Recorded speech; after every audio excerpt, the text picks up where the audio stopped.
friends, welcome to Simis Nadan kitchen. ഇന്ന് നമ്മൾ ഉണ്ടാക്കാൻ പോകുന്നത് മാംഗോ കാൻഡി ആണ് അല്ലെങ്കിൽ ആം പാപ്പഡ് എന്ന് പറയും അതാട്ടോ ഇത്. ഇത് പഴുത്ത മാങ്ങേനെ നമ്മൾ പ്രിസർവ് ചെയ്ത് വെക്കുന്നതാണ് ഇതിങ്ങനെ. അപ്പോൾ ഇത് എങ്ങനെയാണ് ഉണ്ടാക്കുന്നത് നോക്കാം. ഇതിനായിട്ട് 1 കിലോ മാങ്ങയാണ് എടുത്തിരിക്കുന്നത്. ആ മാങ്ങ മിക്സിയിലിട്ട് അരച്ചു അതിനുശേഷം നന്നായിട്ട് അരിച്ചെടുത്തു കേട്ടോ. അപ്പോൾ ഇതിൻ്റെ അകത്ത് തരിയൊന്നും പാടില്ല. 1 കപ്പ് പഞ്ചസാര, ഇത് 250 ml ഒരു കപ്പാണ്. അപ്പോൾ മധുരത്തിനനുസരിച്ചിട്ട് അത് അങ്ങോട്ടും ഇങ്ങോട്ടും വേരിയേഷൻ വരും കേട്ടോ. പിന്നെ വേണ്ടത് ഒരു ചെറുനാരങ്ങ, അതിൻ്റെ നീരാണ് വേണ്ടത്. ആദ്യമേ തന്നെ നമുക്കൊന്ന് അത് ഒഴിക്കാനുള്ള പ്ലേറ്റ് ഒന്ന് സെറ്റ് ചെയ്ത് വെക്കണം. അപ്പോൾ ഇതുപോലത്തെ ഒരു സ്റ്റീൽ പ്ലേറ്റ് എടുത്തിട്ടുണ്ട്. ഇതിലേക്ക് ഇച്ചിരി നെയ്യ് ഇട്ട് കൊടുക്കാം. നെയ്യ് പ്ലേറ്റിൻ്റെ എല്ലാ വശവും ഒന്ന് ചില നടുക്ക് മാത്രം മതിയാവും കേട്ടോ, സൈഡിലൊന്നും ആക്കണ്ട. ഇതൊന്ന് ഭയങ്കര കനം കുറച്ചിട്ടാണ് നമ്മൾ ഉണ്ടാക്കുന്നത്. അടിവശത്ത് ഒന്ന് നന്നായിട്ട് നെയ്യ് പറ്റി കൊടുക്കാം. അപ്പോൾ ആദ്യമേ തന്നെ നമ്മൾ ഈ പ്ലേറ്റ് ഒന്ന് സെറ്റ് ചെയ്ത് വെക്കണം കേട്ടോ. ഇതിനായിട്ട് നല്ല ചുവട് കട്ടിയുള്ള പാത്രം തന്നെ വേണം കേട്ടോ. ഇതിലേക്ക് മാങ്ങയുടെ പൾപ്പ് ഒഴിച്ചു കൊടുക്കാം. ഇത് അരയ്ക്കുമ്പോൾ വെള്ളം ഒട്ടും തന്നെ പാടില്ല കേട്ടോ. പഞ്ചസാര ചേർക്കാം.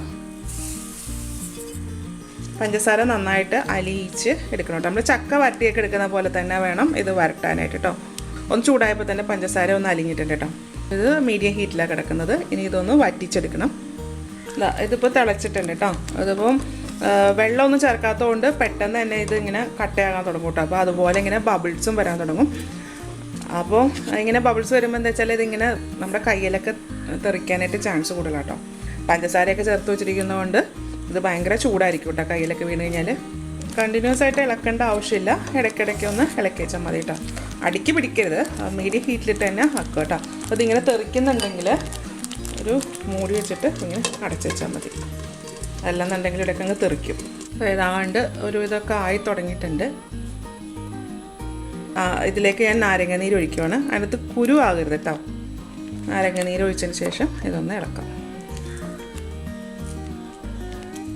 അപ്പോൾ അതാ ഒന്ന് സെറ്റായിട്ടുണ്ട് കേട്ടോ. അപ്പം ഒരു കട്ടി പോലെ ആയിട്ടുണ്ട്. ഇത് നമ്മൾ ആയോന്നറിയുന്നത് നമ്മൾ കയ്യിലെടുത്തിട്ട് ഒന്നിങ്ങനെ ആക്കുമ്പോൾ എന്താ ഇതുപോലെ ഇങ്ങനെ ചെറിയൊരു ഇതുണ്ടോ, ചെറിയൊരു നൂല് പോലെ വരുന്നുണ്ടോ, ആ ഒരു പരുവാണ്.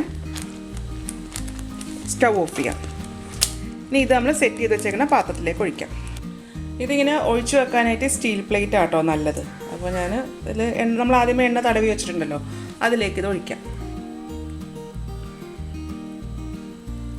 ഇത് അധികം കട്ടി വേണ്ട, കനം കുറച്ചാണ് നമ്മളിത് ഉണ്ടാക്കുന്നത്.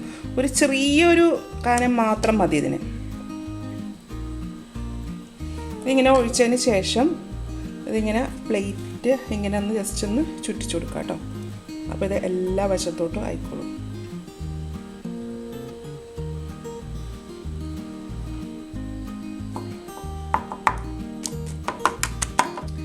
ഇതുപോലെ ഒഴിച്ചതിന് ശേഷം ഇത് ജസ്റ്റ് ഒന്ന് തട്ടിക്കൊടുക്കാം കേട്ടോ.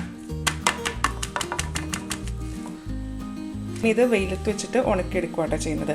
നമ്മൾ സാധാരണ നമ്മുടെ നാട്ടിലൊക്കെ ഉണ്ടാക്കുന്ന മാങ്ങാത്തര എന്ന് പറയില്ലേ, അതിൻ്റെ ഒരു വേറൊരു വെർഷനാണ് ഇത് കേട്ടോ ഇത്. പക്ഷേ മാങ്ങാത്തര നമ്മൾ വേവിച്ചിട്ടൊന്നുമല്ല ചെയ്യുന്നത്, പിഴിഞ്ഞെടുത്തിട്ട് വെയിലത്ത് വെച്ച് ഉണക്കിയെടുക്കുക ചെയ്യുന്നത്. ഇനി ഇത് നമ്മൾ വെയിലത്തോട്ട് വെക്കുക ചെയ്യുന്നത്.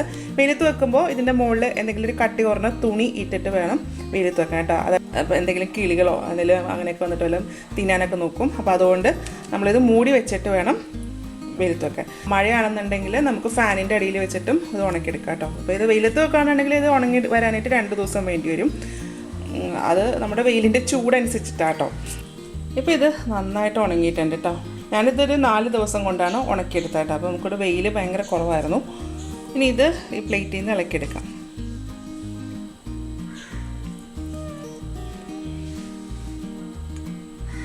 അതുപോലെ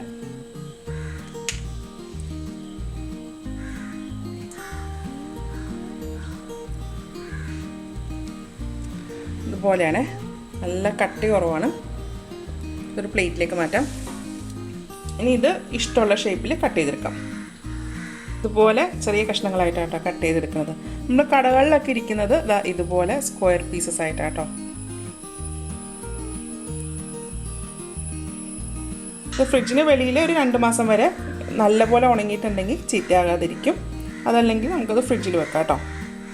അപ്പോൾ ഇതുപോലെ ഒന്ന് എല്ലാവരും ഉണ്ടാക്കി നോക്കുക. ഉണ്ടാക്കി നോക്കിയിട്ട് ഇതിൻ്റെ അഭിപ്രായം എൻ്റെ കമൻറ്റ് ബോക്സിൽ ഇടുക. എൻ്റെ ചാനൽ ആദ്യമായിട്ടാണ് കാണുന്നതെങ്കിൽ സബ്സ്ക്രൈബ് ചെയ്യുക. വീഡിയോ ഇഷ്ടമായിരുന്നുണ്ടെങ്കിൽ ലൈക്ക് ചെയ്യുക, ഷെയർ ചെയ്യുക. അപ്പോൾ ഇനി അടുത്ത ദിവസം അടുത്ത റെസിപ്പിയുമായി കാണാം. Thank you.